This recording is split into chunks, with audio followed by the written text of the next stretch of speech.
Sunday Igbo, Cookie Igbo, as you can see over on the screen there.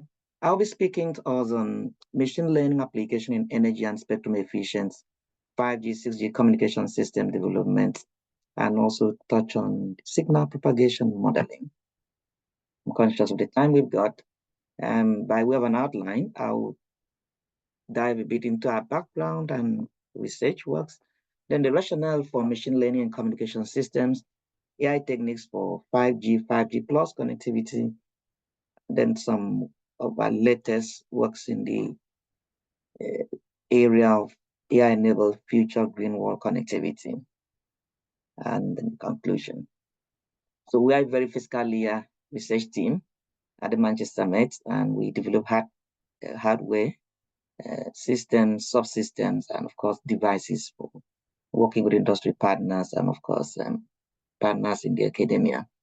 And we design our subsystems using active semiconductor devices, process technologies.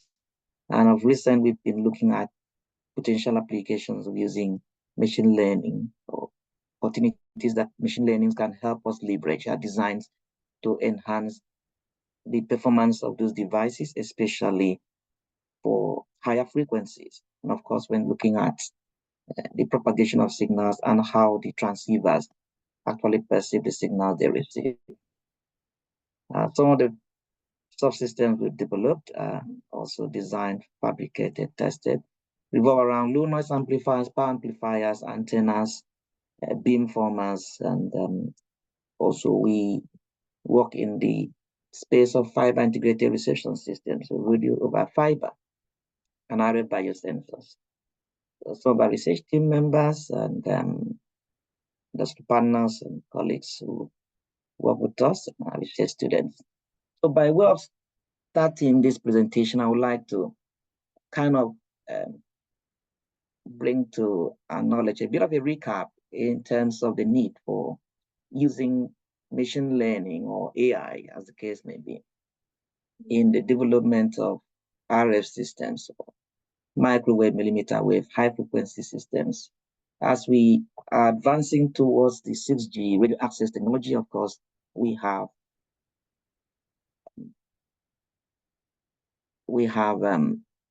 to look at where we were and where we are at the moment. What's really driving the need for developing energy efficient and spectrum efficient, of course, wide coverage systems. So gone are the days when systems and subsystems were developed to just be rigid. But now we are getting to hear about reconfigurable intelligent surfaces, metamaterials, meta surfaces, beamformers, holographic systems, and of course, dynamic receivers, time-sensitive networks. So looking at the evolution, we can see with the evolution in the analytics, in the industrial context, there's also the need to enable the connectivity platform to leverage auxiliary technologies such as AI. And where we are now is more around being able to deploy AI techniques and methods to enhance the performance of devices, especially active devices. So, and of course, with Industry 4.0, we know that smart factories are going to definitely be enhanced and advanced using wireless sensor networks. And the performance of these networks will need to be scaled depending on the hierarchical structure of the smart manufacturing environment. So connectivity is key. And we need to address the requirements at the edge nodes, gateway nodes, and the enterprise nodes. And that takes us to the concept of satellite cellular convergence ecosystem, where we have satellite terrestrial networks and kind of complementing and supplementing the services they offer. So we need to have devices that are designed to be able to dynamically respond to the networks, respond to the user requirements, and of course, respecting the environment in terms of energy consumption. So consider using a mobile phone or a user device that remains passive when it's not probably transmitting or receiving, and using virtually zero energy when it's receiving, and probably very low energy when it's transmitting. because it's constantly connected to the network that provides the energy on demand. So such level of this development will require a kind of a very deterministic approach with machine learning capabilities to harvest energy and use when needed. So such developments are kind of areas of great interest to us within our research team. And I'm sure we are already aware of radio access technologies where we consider the capacity, data rate, latency, and quality of service that users can enjoy or can utilize. And to be able to address this kind of network requirement in terms of performance metrics, we work in the area of making sure that the hardware developments respond to the network requirements and also vice versa.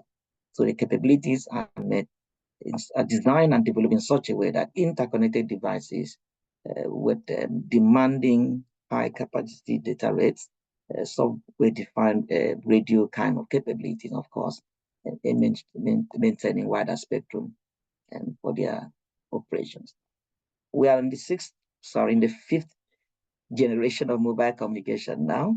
And of course, research works have already begun for the sixth generation, which is why as we go to the higher frequencies with smaller wavelengths, again, the laws of physics, devices performance and devices response to network requirements, user requirements will definitely be different from what we had in the previous generations.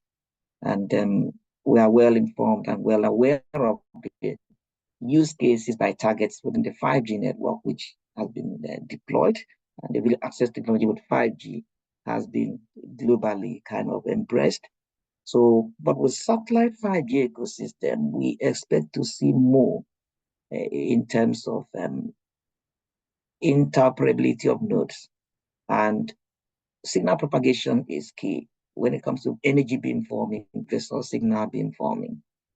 In terms of geographic reach, as we go to higher frequencies, we know that there are challenges around the range. So currently 5G is about 300 meters, so, and 4G LTE is about 70 kilometers, but 6G, we're looking at about 10 meters. So very, very low in terms of coverage, distance between the nodes. However, we expect some bands to be freed for 6G around the mid-high band between about 12 to 18 gigahertz.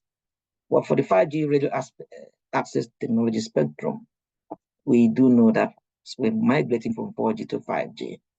Obviously, migrating from 5G to 6G will not be similar to the migration we experience in 4G to 6G, because we will need to leverage probably software kind of centric workflow that will be enabled by AI to develop 6G. So kind of devices in the sub-terahertz and terahertz frequencies, and of course the higher end millimeter wave frequencies. So in that context, we will not be looking at achieving the performance of 5G alone, but obviously very, very high, better performance than what we currently experience in 5G. And in looking at the allocation by generation in the radio access technology spectrum, we can see that the 6G presents very wide bandwidth, wider than what we've got in the past wireless radio access technologies. And of course, to develop devices within a densified network. So densification will definitely demand that devices are modeled and to reflect what the parametric response would look like in terms of performance. So we can have like digital twins sort of platform where machine learning is used to actually develop the devices, design, model, simulate, characterize to reflect measurements. And of course, in terms of channel, signal propagation channel modeling, we might move, definitely we will need to move from stochastic models to deterministic models by virtue of the opportunities that deterministic models will present. And of course, machine learning will be required. And in terms of applications, of course, we have different fields of application in smart factory, especially, of course, in terms of high-density communication, and other applications, enhanced mobile broadband, and of course, having to achieve ultra-reliable low latency capabilities within these networks. As you can see on my screen, there are different use cases, applications that satellite 5G, 6G would enable. Of course, with wider bandwidth, we expect massive connectivity, deployment of multiple input, multiple output, radio frequency, front-end subsystems. Of course, there are opportunities, there are also challenges. The challenges of 5G network we carry into 6G, and of course, that will pose more challenges, which of course we need some intelligence to monitor these challenges and adjust the network parameters and nodes to respond, on demand. A key challenge would be around being able to cope with the shorter distance, of course, reduce coverage, component complexity. And this again takes us back to the physics of the devices. So how do you design a power amplifier to operate at 100 gigahertz? You see, that is not trivial. So machine learning will be needed even at the simulation level, where parametric models will be intelligibly designed to respond to device use case and application. So if you were to design, say, for example, a low noise amplifier, maybe a 2-stage or a 3-stage low noise amplifier, but while deploying the amplifier, the channel state information requires that amplifier should be operating as a 4-stage amplifier. Currently, we don't have the capabilities to do so, but with the kind of models we are building and developing, the amplifier should self-reconfigure to adapt to the channel state information and be able to cope with dynamic spectrum access requirements, providing communication seamlessly and ubiquitously. We do have, of course, we know the third phase of the internet revolution, the Internet of Things. We have over 50 billions of internet connectivity now, but there are challenges, especially when you look at industrial IoTs. Dynamic spectrum access, key challenge. The design must meet predictions, specifications of selected wireless technology, and those specifications will revolve around energy spectrums, capacity coverage and efficiencies, and of course, usage characterization in terms of resource. Solution requires that radio networks would be able to learn and also deterministic real-time dynamic radio network learning techniques be deployed to enable end-to-end energy spectrum and capacity management. And that would also call for designing radio transceivers that have cognitive abilities and be able to cope with the heterogeneous mix of technologies that these devices are going to experience. So if we design one device that we can reconfigure, or they can self-reconfigure to adapt to network requirements, of course, that will shrink or rather reduce the carbon footprint as well, and will enable multi-band, multi-purpose capabilities to be deployed on these devices. And network scaling and network reliability will be greatly enhanced as well. We have different use cases and applications, as you can see, where with AI, we can adapt devices to operate in different domains. So smartphone, wearables, smart city, industrial automation, smart energy, connected car, name them. So wireless connectivity definitely will be needed. However, we know no single wireless technology can provide the connectivity for all of these use cases. How do we then go sort of resolve this challenge?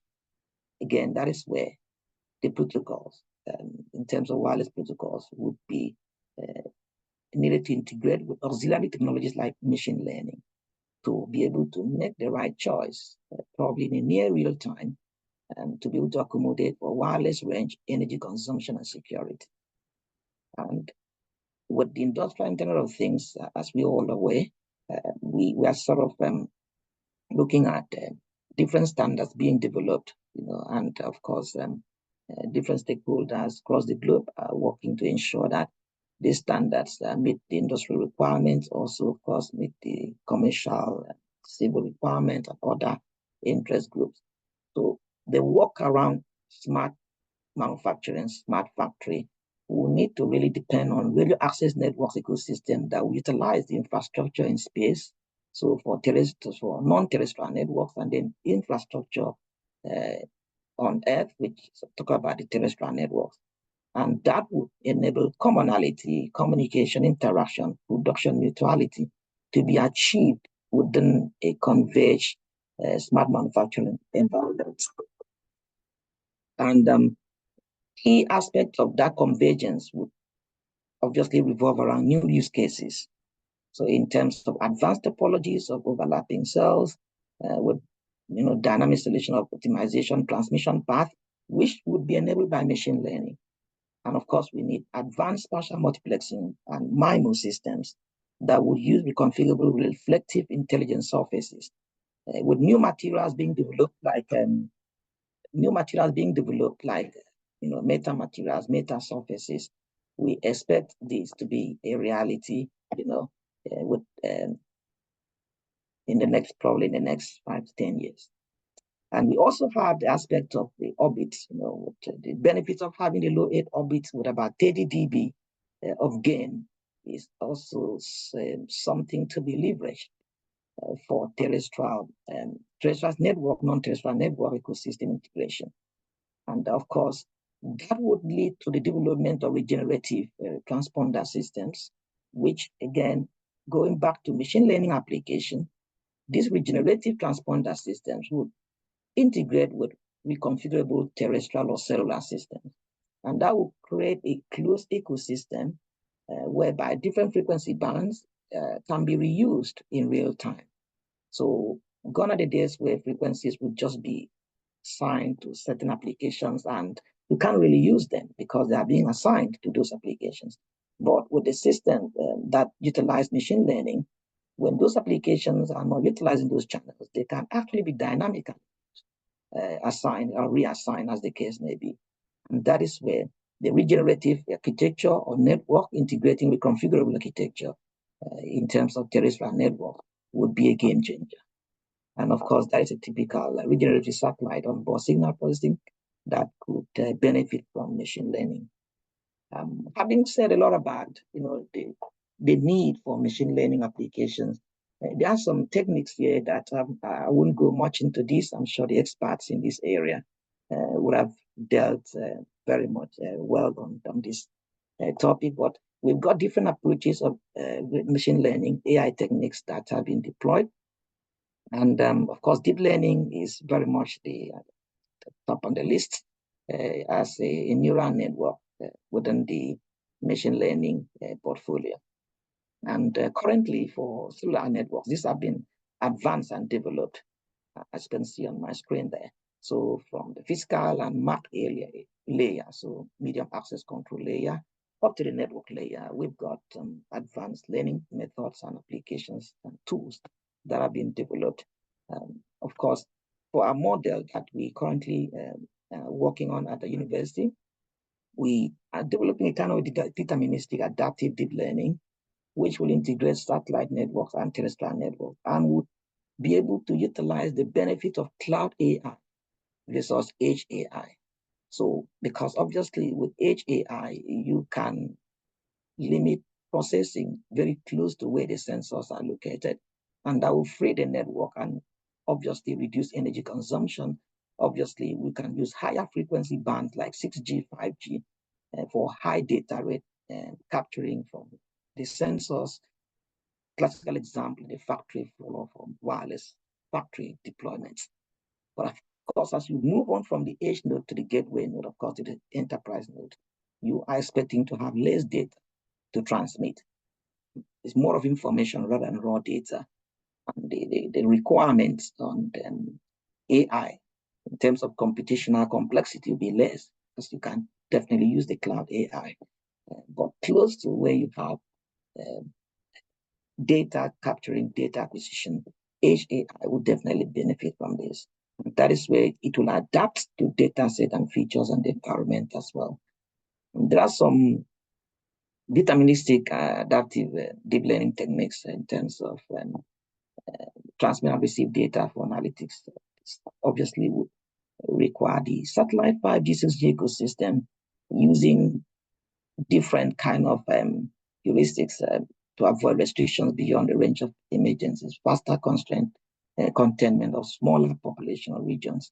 And of course, we want to see a situation whereby deterministic AI uses cloud-based satellite 5G, 6G data, as well as edge AI to be able to manage and qualify channels, optimize cognitive network connectivities, bring about high reliability, be able to emulate real world beyond physical, economical, and time constraints. And that would enable future prediction and new knowledge discovery and sharing. And just looking at the evolution part from 5G to 6G, we can see there's auxiliary communication or computing technologies that would be needed to be able to support the machine learning implementation and capabilities. So from distributed computing, edge computing, I mentioned earlier on about edge AI, so on parallel computing. So having this integrated into the satellite cellular convergence ecosystem will be a game changer for the next generation radio access technology and radio access network. And that is where 6G radio access technology definitely provide highly distributed computing and connectivity architecture. And of course, we will see the integration of non-terrestrial components, such as within the orbit of low Earth, medium Earth, and geostationary. And of course, promoting and enabling low altitude flying objects to integrate the space-based assets with the terrestrial assets. So when I'm talking about low altitude flying objects, example, drones, we can be having FEM2 drones, drones as FEM2 base stations. So mobile FEM2 base stations, we can have drones as mobile PICO base stations, and probably macro base stations, as the case may be. And they can also be used to provide connectivity to areas that are remote from urban centers. We have mentioned about edge computing with the third generation partnership project, defining edge computing for computer intelligence services that release 15, for example. So there will be the aspect of providing more data-centric and also kind of data twin capabilities that will enable the functionalities that we are currently not being able to accomplish to become realities. And then that will take us to the aspect of being able to achieve edge and ubiquitous computing to reduce delays and increase responsiveness, as well as reduce the volume of data flow between using IoT devices and centralized cloud computing resources. That again will reduce the power consumption drastically in terms of component footprint, in terms of net zero achievement, and of course, good for the environment. Power computing is also an aspect that will be needed in the 6G network, 5G, 6G, and satellite integrated network, because increasingly being able to provide high-level programming languages, compile interpreters, of course, with machine learning playing a key part within a distributed communication system. So as I'm going to wrap up my talk shortly. I've already talked about complementary and supplementary services that will be possible within a space terrestrial convergence network ecosystem. This needs to be very dynamic, and machine learning application in energy efficient and spectrum efficient network will require this sort of dynamism in terms of network capabilities and the nodes and the parameters that will need to be addressed in terms of performance. And the model from device or component design up to commissioning and even post-mission reuse, for example, would need to be done in such a way that the life cycle of these devices can be tracked. So even up to the point of remanufacturing, so what we call remanufacturing of these devices, it can be accomplished with machine learning such that if a mobile phone was developed for, say, 5G, it can be remanufactured for 6G capabilities. And probably over 70% of those components can still be reused, as opposed to just having to produce a new 5G or sorry, a 6G mobile phone.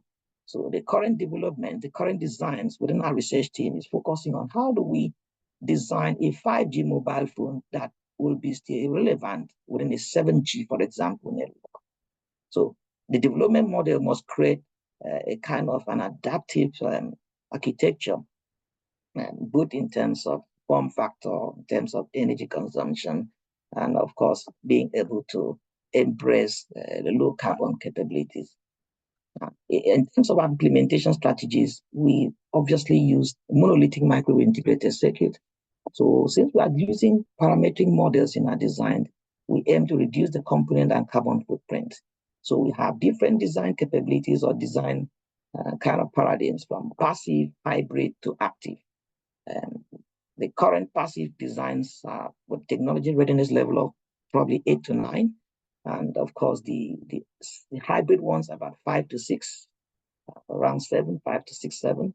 But the active ones are probably 2 to 3 or less than 3, as the case may be. But with advanced manufacturing, where we can use traditional PCB technology as well as additively manufactured nanoscale or nano printing capabilities and technologies, we can embed AI right from the design up to the manufacturing, and that will create a kind of a closed loop for devices life cycle analysis as well as remanufacturing capability. I'm not talking about recycling alone. So with remanufacturing is it's going to be far better for the environment than just recycling. Because with remanufacturing, we can actually use probably over 70% of the original devices component in creating a new product that will still provide at least the capabilities of the previous product, if not better. And the development steps would need to involve from ideation, the design, modeling, simulation, fabrication, characterization, prototyping, production, manufacturing, cost packaging. And that should be able to address different use cases within the ecosystem of operation, organized ecosystem, looking at satellite cellular convergence. And the design needs to, application of the AI technique, machine learning technique, needs to start from the physics, understanding of the device. So if I'm designing a power amplifier, if I'm using gallium nitride, or if I'm designing a low noise amplifier, I'm using, for example, gallium arsenide or InGaAs, probably using pseudomorphic high electron mobility transistor technology, the multi-physics characterization needs to incorporate some level of machine learning.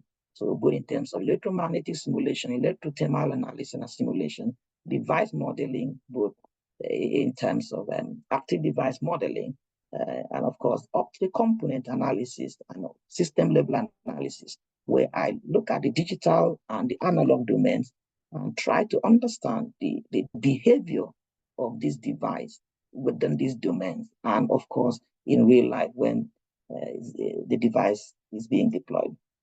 And there are many components in terms of trace space. And of course, it's huge. And having data sets for machine learning for all of these components will be a huge task.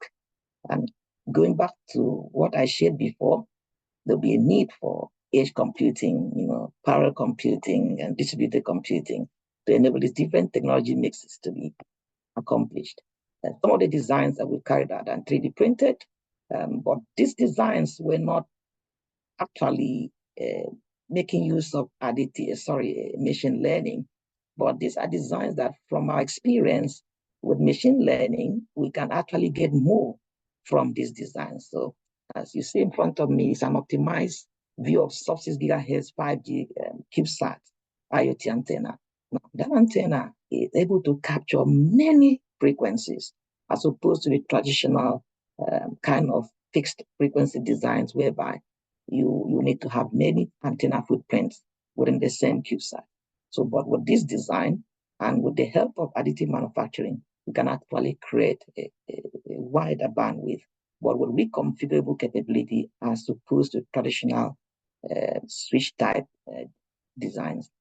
That's another device, MIMO systems that were ultra wideband antenna developed, which can benefit from machine learning as well as additive manufacturing capabilities. And that is a beamformer, holographic beamforming with over 2,000 cells And with these 2,000 cells, we can create reconfigurable intelligent surfaces for passive, hybrid, and active applications. And with machine learning, some of those cells and some of those concentric holographic metasurface surface cells can be used to either harvest energy from the environment, ambient energy, to power the receivers, or probably transmit signals. And with this kind of capability, one device can be developed for multi-purpose applications. And machine learning would need to be able to function between energy beamforming and signal or radio frequency signal beamforming. Of course, channel state information needs to still be captured. And of course, the bands for energy harvesting, as opposed to signal or data transmission, will still need to be monitored dynamically. And machine learning can provide this capability, provide the ability to actually have passive receivers with no need of power from the battery, power either coming from the ambient environment or power coming from the base station, and probably transmitters with very limited power, which could lead to the creation of completely passive transceivers enabled by machine learning and auxiliary technologies such as beamforming, energy harvesting, and of course, reconfigurable intelligence surfaces. Now, some of the devices we've developed, which can also provide capabilities for the deployment of machine learning, also shown here. So there's power divider, that combiner that functions within the 5G sub-6 gigahertz and the Wi-Fi 2.4 to 6. So we're looking at Wi-Fi 4, Wi-Fi 5, Wi-Fi 6, Wi-Fi 6E. And then we've got other designs that can actually go up to Wi-Fi 7, which is to be deployed in 2026 and thereabout. And then these designs can be integrated into devices. Those power dividers can be integrated into devices that will enable multiple input, multiple output radio frequency front-end development. I'm just sharing this publication for those of us that might be interested to read more around our current development in signal propagation, the millimeter 5G and sub-6 gigahertz, and of course, power amplifier design. And some of the results that we've got as well can be seen in those papers. Latest work involves using SpraySense technology and innovation, integrating with machine learning to predict path loss in enhanced drone connectivity. And these have yielded some good, promising results, which we can advance, or we hope to advance, to enable shared airspace for drones and air taxis with the capability to harvest energy as well as transmit data. The overall aim of this is to enhance the flight duration of drones beyond the typical 30 minutes of conventional drone architectures and deployments. And some of the results that we've done. And recently, we are working on developing an Earth observation system architecture that would integrate real-time machine learning for data transmission and device remodeling. And that will create an opportunity to actually change the capabilities of these devices in real time. So kind of reconfiguring the devices and enabling the devices to respond to channel state information and provide the needed capability in terms of transmission. So finally, I want to say that innovation, future readiness for the satellite, cellular, 5G, 6G conversions is very, very important, and we need that integration of AI into terrestrial, non-terrestrial network communication assets deployment. There are lots of benefits we can obtain, or we will obtain, if that would be implemented. And of course, there is promising disruptive use cases that will be made possible. There are also strategic emerging opportunities in terms of collaborations, investment,